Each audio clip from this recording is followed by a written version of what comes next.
Franck Ribéry est resté silencieux pendant des années. Silencieux à propos du Ballon d'Or. Silencieux face aux comparaisons. Silencieux en vivant dans l'ombre de deux monstres qui ont dominé toute une génération. Mais aujourd'hui, Ribéry a enfin brisé ce silence.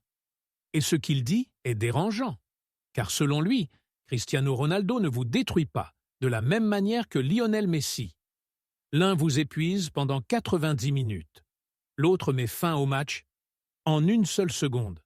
Alors pourquoi Ribéry, un homme qui a affronté les défenseurs les plus solides, les transitions les plus rapides, la pression la plus brutale, admet-il que Messi lui faisait peur d'une manière que Ronaldo ne lui a jamais fait ressentir?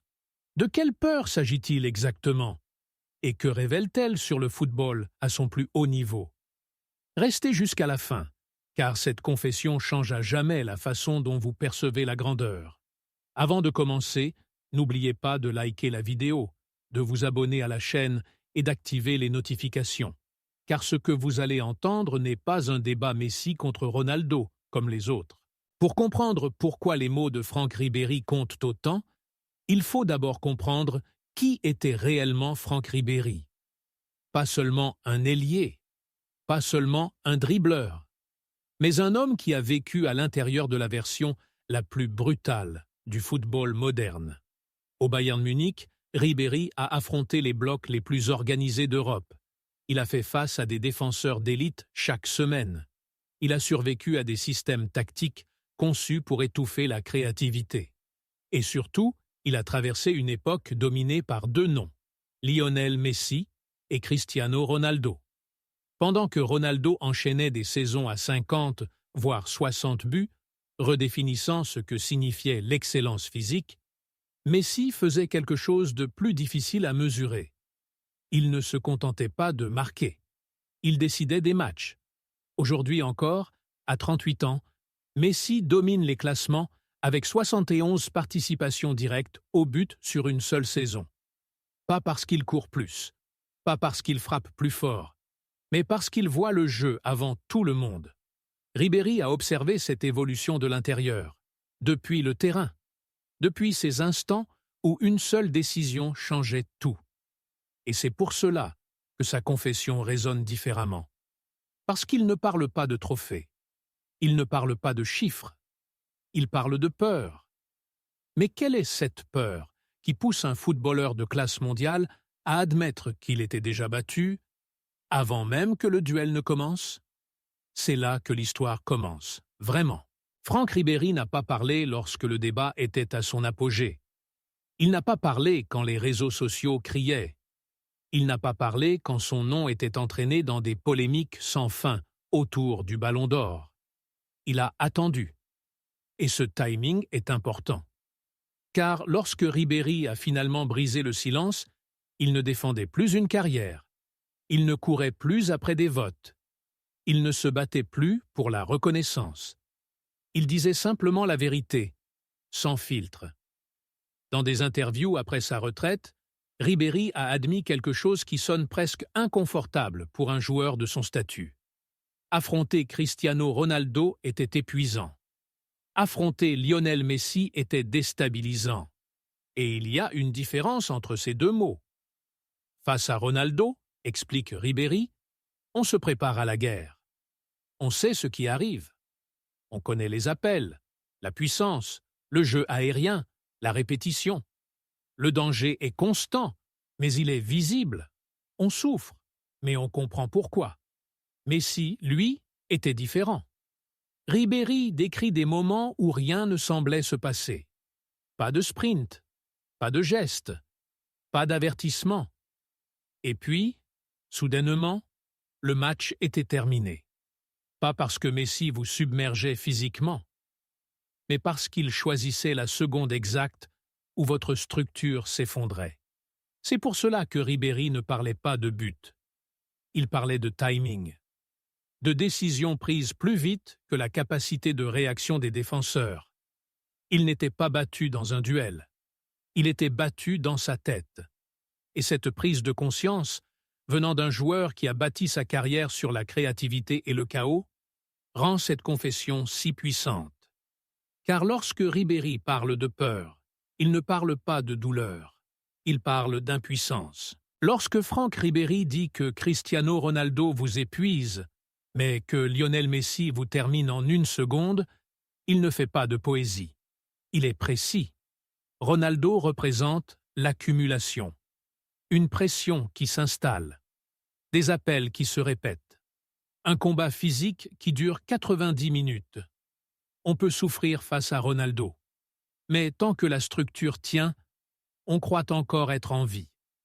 Messi détruit autre chose. Il n'attaque pas vos jambes, il attaque votre certitude. Ribéry suggère une réalité terrifiante pour les défenseurs comme pour les milieux. Face à Messi, le moment le plus dangereux n'est pas celui où le ballon arrive à ses pieds. C'est la seconde juste avant. La seconde où vous hésitez. La seconde où vous pensez être en sécurité. La seconde où votre placement est correct. Mais votre compréhension arrive trop tard. C'est le cœur du message de Ribéry. Messi n'a pas besoin de volume. Il n'a pas besoin de répétition. Il lui suffit d'une fissure, un pas trop haut, un défenseur qui regarde ailleurs, un demi-espace laissé sans protection. Et une fois cette seconde passée, les dégâts sont irréversibles. C'est pour cela que Ribéry ne décrit pas Messi comme écrasant. Il le décrit comme inévitable. Car l'inévitabilité ne vient pas de la force. Elle vient de l'intelligence combinée au timing. Ronaldo force le football à s'adapter à lui. Messi attend que le football s'expose. Et quand c'est le cas, il frappe. Cette différence, subtile, invisible, cruelle, est ce que Ribéry n'a compris qu'après avoir vécu les deux. Et une fois qu'on la voit, on ne peut plus l'ignorer. Pour comprendre pleinement la confession de Franck Ribéry, il faut prendre du recul par rapport aux individus et regarder les systèmes. Le football moderne est obsédé par la structure, les lignes, les zones, les déclencheurs, les schémas de pressing calculés au mètre près. Et Cristiano Ronaldo s'inscrit presque parfaitement dans ce monde. Il défie les systèmes en les dominant physiquement. Il les plie par le volume. Plus d'appels, plus de tirs, plus de duels aériens. On peut élaborer un plan contre Ronaldo et souffrir à l'intérieur de ce plan. Mais Lionel Messi fait quelque chose de plus dangereux. Il rend le plan inutile. Ribéry y fait allusion sans même nommer les tactiques. Car face à Messi, ce n'est pas le système qui cède en premier, c'est le joueur. Un défenseur sort avec une demi-seconde de retard. Un milieu contrôle son environnement trop lentement. Une ligne coulisse parfaitement, sauf un seul angle de corps. Et cela suffit. Messi n'a pas besoin que le système s'effondre. Il lui suffit d'un instant humain à l'intérieur de celui-ci. Historiquement, c'est pour cela que tant de défenseurs d'élite décrivent l'affrontement avec Messi avec le même vocabulaire. Confusion, silence, inévitabilité, pas le chaos, pas la panique, le silence, parce que rien ne semble aller mal, jusqu'à ce que tout le soit. Ronaldo domine les aspects visibles du football. Messi domine les aspects invisibles. Et Ribéry, un joueur qui a bâti sa carrière sur l'exploitation des espaces et du désordre, a reconnu quelque chose de terrifiant dans cela. Il n'a pas été dominé physiquement. Il n'a pas été dépassé au travail. Il a été dépassé intellectuellement. Et dans le football moderne, où la préparation est obsessionnelle et les marges microscopiques, être dépassé intellectuellement est la défaite ultime. C'est le sens profond des paroles de Ribéry. Et c'est pour cela que cette confession résonne bien au-delà de la nostalgie. Les paroles de Franck Ribéry ne règlent pas le débat du GOAT. Elles le déstabilisent. Car pendant des années, la discussion a été réduite à des chiffres. Buts par saison, soirée de Ligue des Champions, record empilé contre record. Le dossier de Ronaldo repose sur la domination, sur la volonté, sur l'idée que la grandeur est quelque chose que l'on impose. Celui de Messi, comme Ribéry le suggère indirectement, repose sur quelque chose de plus inconfortable. Le contrôle. Pas le contrôle du ballon. Le contrôle de l'adversaire. Lorsque Ribéry admet que Messi peut terminer un match en 1 seconde, il révèle une vérité que beaucoup de professionnels laissent entendre sans jamais la dire clairement. Certains joueurs n'ont pas besoin de gagner tous les duels. Il leur suffit de gagner le duel décisif. Cela impose une autre question. La grandeur consiste-t-elle à produire davantage ou à décider plus vite? Dans un football obsédé par l'intensité et le rendement athlétique, Messi incarne une contradiction. Un joueur qui court moins, qui parle moins, qui célèbre moins, et qui pourtant plie davantage le jeu. La confession de Ribéry ne diminue pas Ronaldo. Elle le recontextualise. L'un conquiert le football par la pression. L'autre le gouverne par la compréhension. Et cette différence est peut-être la chose la plus importante que cette génération a eu du mal à expliquer. Jusqu'à maintenant. Il y a quelque chose que Franck Ribéry n'a jamais dit directement, mais vers lequel tout, dans sa confession, converge. La peur face à Cristiano Ronaldo est physique. On la ressent dans les poumons, dans les jambes, dans l'accumulation des duels que l'on continue de perdre. Mais la peur face à Lionel Messi est psychologique. Et la peur psychologique est plus difficile à admettre, parce qu'elle suggère quelque chose d'insupportable pour les joueurs d'élite, que la préparation ne suffit pas. Ribéry le laisse entendre lorsqu'il évoque ces moments qui paraissent normaux, des moments où la structure défensive est correcte, la ligne de pressing compacte, les distances respectées. Et pourtant, le danger arrive quand même. C'est pour cela que tant de défenseurs disent la même chose avec des mots différents. Messi n'a pas l'air dangereux, jusqu'à ce qu'il le soit. Face à Ronaldo, l'angoisse grandit à chaque sprint.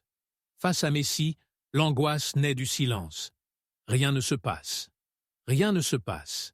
Et puis, tout se passe en même temps. Ribéry a compris que ce type de joueur vous oblige à jouer sans certitude. Vous hésitez à sortir. Vous hésitez à rester.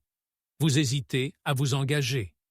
Et dans le football moderne, l'hésitation est une condamnation. C'est aussi pour cela que Messi vieillit différemment des autres superstars. La vitesse disparaît, la puissance décline, mais l'anticipation s'affine. À 38 ans, Messi n'a pas besoin de vous battre à la course. Il a besoin de battre votre prochaine pensée. Ribéry, qui a passé sa carrière à exploiter l'instinct et l'improvisation, a reconnu une vérité cruelle. Messi improvise plus vite que vous ne pouvez réagir. Ce n'est pas seulement du talent, c'est une forme de domination qui survit au temps. Et c'est peut-être cela qui trouble le plus les joueurs. Parce que cela signifie que même lorsque Messi ralentit, même lorsque le corps résiste, la peur demeure. Non pas à cause de ce qu'il fait, mais à cause de ce qu'il pourrait faire. Franck Ribéry ne s'est pas exprimé comme un supporter. Il ne s'est pas exprimé comme un statisticien. Il s'est exprimé comme quelqu'un qui a été à l'intérieur de la tempête. Et ce qu'il a révélé est inconfortable. Cristiano Ronaldo représente le football poussé à son extrême physique. La préparation, la discipline, la répétition implacable jusqu'à l'effondrement de l'adversaire. Lionel Messi représente quelque chose de bien plus troublant. Un joueur qui n'a pas besoin de dominer le match pour vous dominer. Un joueur qui ne précipite pas le temps, il le contrôle. Un joueur qui attend jusqu'à ce que vous pensiez être en sécurité. Et puis, il met fin à tout. La confession de Ribéry ne couronne pas un vainqueur. Elle révèle une différence de nature. Une grandeur est bruyante, visible, épuisante. L'autre est silencieuse, invisible et irréversible. C'est pour cela que ce débat traverse les générations. Parce qu'il ne s'agit pas vraiment de buts ou de trophées. Il s'agit du type de peur que le football crée à son plus haut niveau. Alors maintenant, la question vous appartient. Préféreriez-vous affronter un joueur qui vous submerge pendant 90 minutes ou un joueur qui n'a besoin que d'une seule seconde pour vous rendre impuissant? Dites-nous ce que vous en pensez dans les commentaires.